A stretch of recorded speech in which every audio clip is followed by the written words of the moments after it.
Hari ini, saya, Mbak Tukiem, janda paling sumringah dan paling menggoda di antara janda-janda milenial, akan membawakan 3 cerita sekaligus.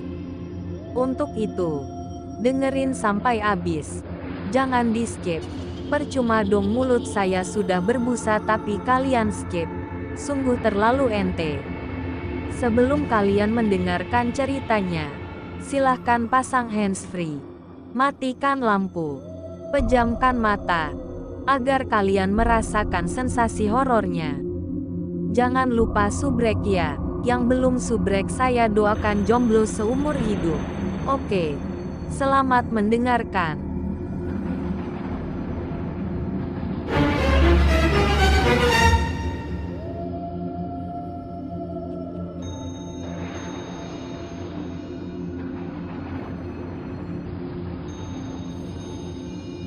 Hantu di pesantren. Kisah ini dialami oleh seorang lulusan pesantren bernama Fasri Ramdan. Berikut ceritanya. Cerita mistis di lingkungan pesantren sudah bukan hal yang asing.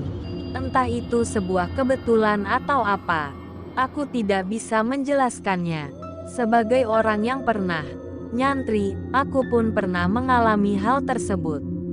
Beberapa kali aku mengalami kejadian seram semasa tinggal di pesantren. Ada satu kejadian yang masih kuingat sampai sekarang.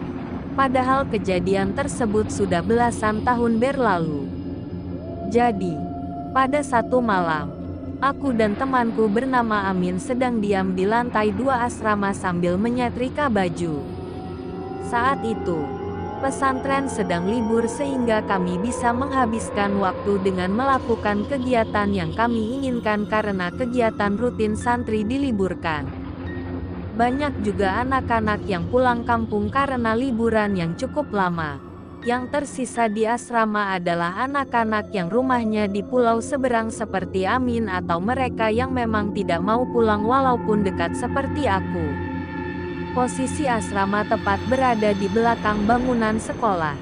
Jadi, kami menyetrika baju sambil melihat pemandangan bagian belakang bangunan sekolah yang gelap karena lampu kelas tidak dinyalakan.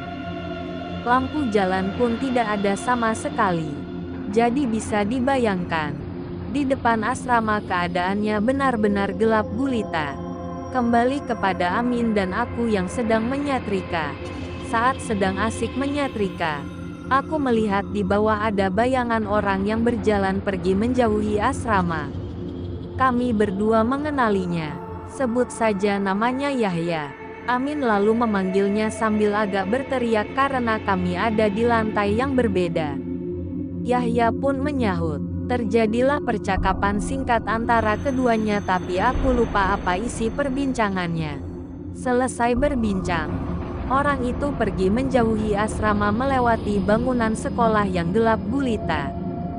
Kami pun melanjutkan kegiatan menyetrika sampai tiba-tiba dari dalam kamar ada seorang teman bertanya kepada Amin.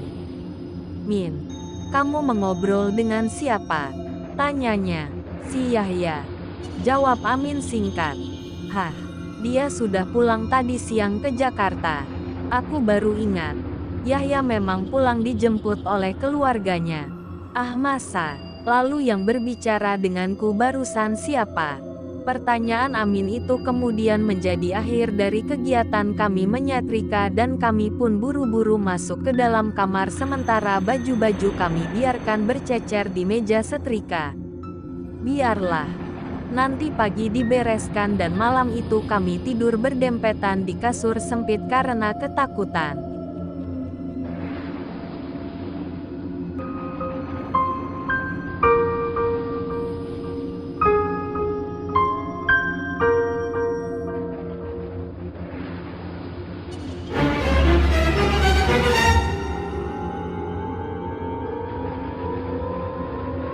Kontrakan angker bekas kuburan. Ini kisah nyata yang saya alami sendiri. Waktu itu saya kerja di pabrik sepatu. Saya cari kontrakan yang dekat dengan tempat kerja. Akhirnya saya dapat kontrak itu yang memang gak jauh dari tempat kerja, kira-kira jalan 10 menit nyampe ke tempat kerja. Akhirnya saya ngontrak di sana. Pertama masuk sih biasa aja, gak ada yang aneh. Setelah 3 hari saya tempatin kontrakan itu baru masakan hal yang aneh jam 5 sore aja kok suasananya mencekam bang. Ya saya pikir ini cuma perasaan saya aja. Saat malam tiba jam 9 malam waktunya saya tidur. Tapi kok aneh ya cuaca panas bang, hawa di kontrakan aneh gak seperti biasanya. Saya bikin kencangin kipas biar adem, TTP aja makin panas. Padahal di luar gerimis harus cuacanya dingin, ini malah panas. Sampai jam 11 malam saya TTP tidak bisa tidur. Saya baca buku, nonton biar ada rasa ngantuk tapi tidak ada mata TTP melek. Akhirnya jam 12 malam baru terasa ngantuk yang luar biasa, saking ngantuknya saya lupa baca doa, tidak seperti malam biasanya. Tiba-tiba saya merasa ada sentuhan tangan yang dingin bang. Saya pikir itu karena de malam ditambah kipas angin kencang, tapi semakin lama semakin terasa sentuhan tangan itu. Saya lihat jam di HP jam 1 malam. Saya yang tadi berpikir positif jadi pikiran gak karuan dan saya berdoa sama Tuhan mohon perlindungannya dari hal-hal yang buruk. Tapi semakin aku berdoa seluruh badan saya tidak bisa digerakkan sama sekali dan di situ saya pasrah. Keringatan terasa, baju basah sampai suara azan subuh sedikit demi sedikit badan saya terasa ringan dan benar saja baju saya basah seperti abis mandi karena keringat. Di satu sisi saya lega badan bisa bergerak tapi mau keluar tapi masih gelap suasananya mencam di dalam demikian. Saya bersyukur sama Tuhan masih melindungi saya dari kejadian yang sangat menakutkan dalam hidup saya. Dan saya bersyukur mental saya kuat. Paginya saya tidak masuk kerja dan cari kontrakan yang baru dan ternyata kontrak itu bekas kuburan.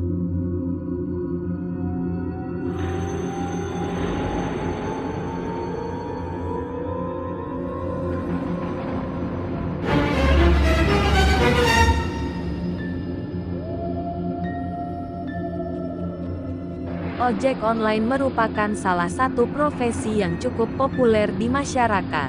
Mereka kerap diganggu hantu. Berikut cerita horor driver ojol. Ojek online memberikan kemudahan secara aksesibilitas daripada ojek konvensional, karena bisa diakses dengan bantuan aplikasi.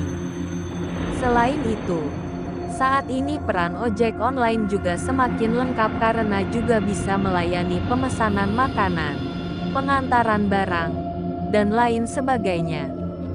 Walaupun saat ini ojek online terbilang sangat populer, nyatanya pada saat awal-awal layanan ojek online ini baru muncul pada 2014 lalu, pengemudi cukup kesulitan mencari penumpang. Sehingga tak jarang pengemudi harus lembur hingga malam hari untuk mencari penumpang tambahan demi mencapai target yang diberikan oleh pihak pengelola. Salah satu pengemudi ojek online yang bernama Edo menceritakan pengalamannya ketika harus lembur mencari dan mengantarkan penumpang hingga malam hari.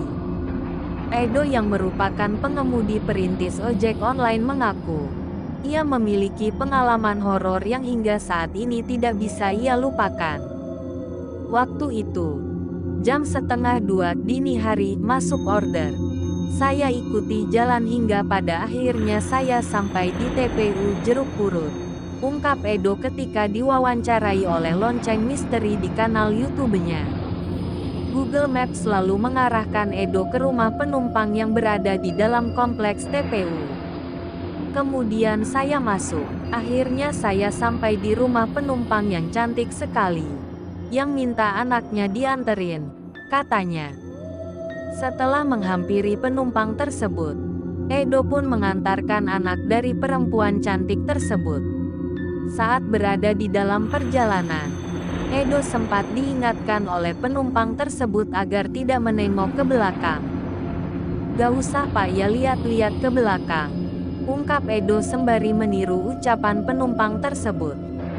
Namun, Edo pun malah menjadi penasaran dan iseng-iseng mencuri pandang lewat spion motornya. Itu kelihatan helmnya doang, tapi rambutnya terurai, panjang, ungkapnya. Edo pun sebenarnya tidak merasa curiga sedikit pun kepada penumpang tersebut. Lantaran ia mengaku telah sering mengantar penumpang pada dini hari. Namun ia cukup tercengang ketika ia telah sampai di tempat tujuan. Lantaran sang penumpang meminta untuk diberhentikan di tengah jalan dan kembali melarangnya untuk melihat dirinya. Saat dia ngasih uang, kelihatan tangannya berdarah semua. Kulitnya putih, ungkapnya. Karena merasa curiga, Edo pun memberanikan diri untuk melihat sosok penumpang yang misterius tersebut. Saya standarin motor. Saya beraniin diri lihat ke belakang. Dia udah lompat-lompat sambil ketawa hihihi, pungkasnya.